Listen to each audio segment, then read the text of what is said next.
Hello and happy Sunday. Welcome to This Week at the Movies. My name is Matt, and I'm going to be taking you through a couple of big releases and an interesting streaming film that are out this week in theaters. First, I would be remiss if I didn't start with the biggest film releasing this weekend, and that is Mortal Kombat 2. This is the sequel to the 2021 reboot of the Mortal Kombat franchise that was mostly a straight to streaming film during the COVID time period.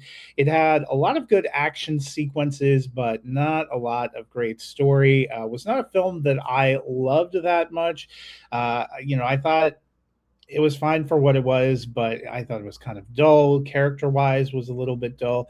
All the characters from that original one are back, but we get introduced to some new ones, including Katana, played by Adeline Rudolph, and Johnny Cage, played by Carl Urban.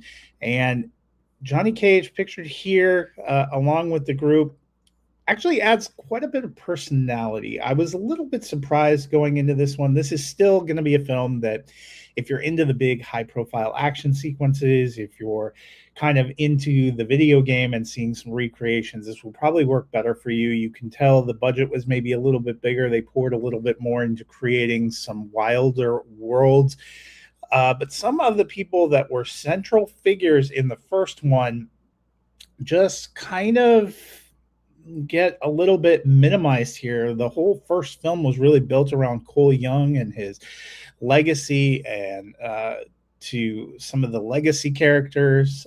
And he does not have a lot of screen time, Louis Tan. He is back, but kind of minimized quite a bit here.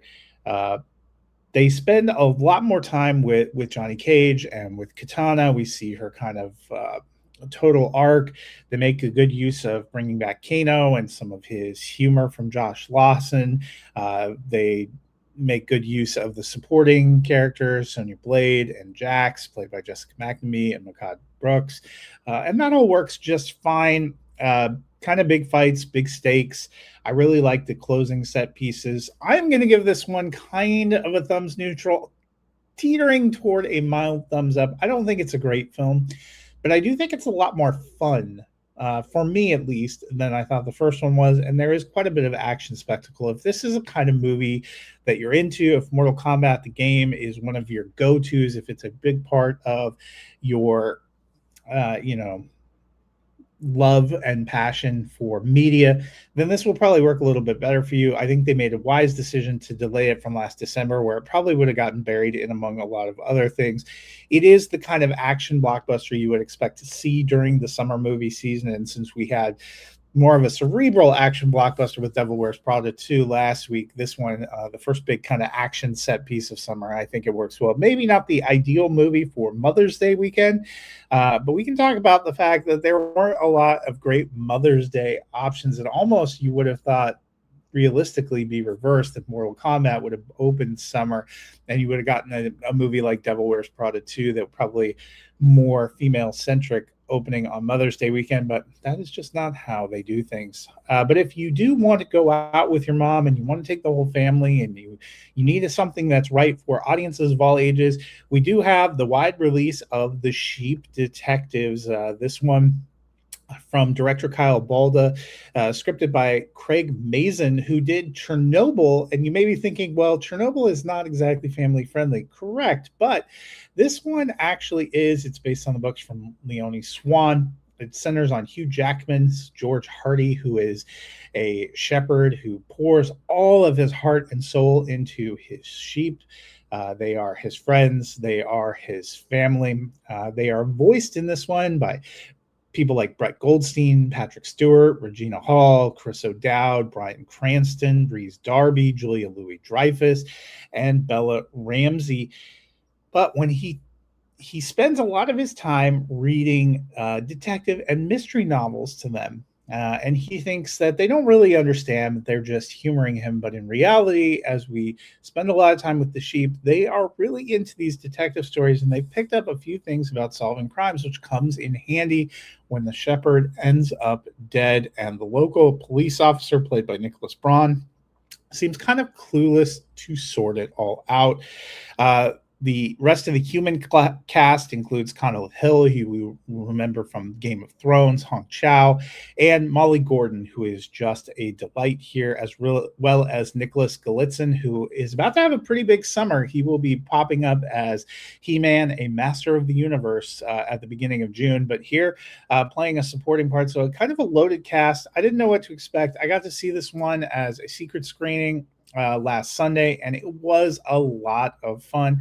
I think the humor works really well. The mystery works really well. The voice cast is great.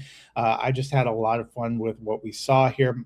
And I think it is really going to be delightful entertainment for the whole family. It was a very fun ride. That one gets a big thumbs up from me. A movie I liked quite a bit. But what if you don't want to head out to the theaters? Well, there is actually a great option streaming on Netflix. This one dropped on Friday. Another one based on the novel Remarkably Bright Creatures. And I didn't really know what to expect from this, but you pique my attention when you have Sally Field and Lewis Pullman. Also, an octopus, Marcellus, who is voiced by Alfred Molina.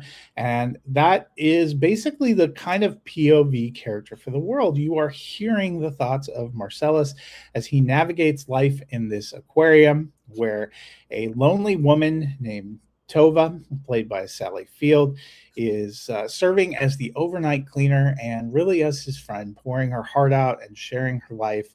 Soon, a drifter comes to town, Cameron, played by Lewis Pullman, who is in search for his birth father, but it doesn't turn out the way he's expecting, and yet he ends up stuck when he has car trouble, needs a job, and ends up helping to fill in as night janitor, bonding with Tova, learning from him, and bonding with Marcellus, who really guides these characters through kind of a rough patch into finding some solace with each other. You can kind of tell where this one is going. I don't think it's really hard to figure out, but deeply emotional. I did not think I would care this much about an octopus, and yet when we got to the end, some of the sequences with Marcellus and Tova were just incredibly powerful and incredibly deeply moving. I am giving this one a big thumbs up. This is actually one of my favorite films of the year so far. A complete surprise, just a beautiful, emotional film, kind of talking about family and grief and loss and friendship and the role that animals can play, even unexpected ones, in helping to bring happiness and fulfillment to your life.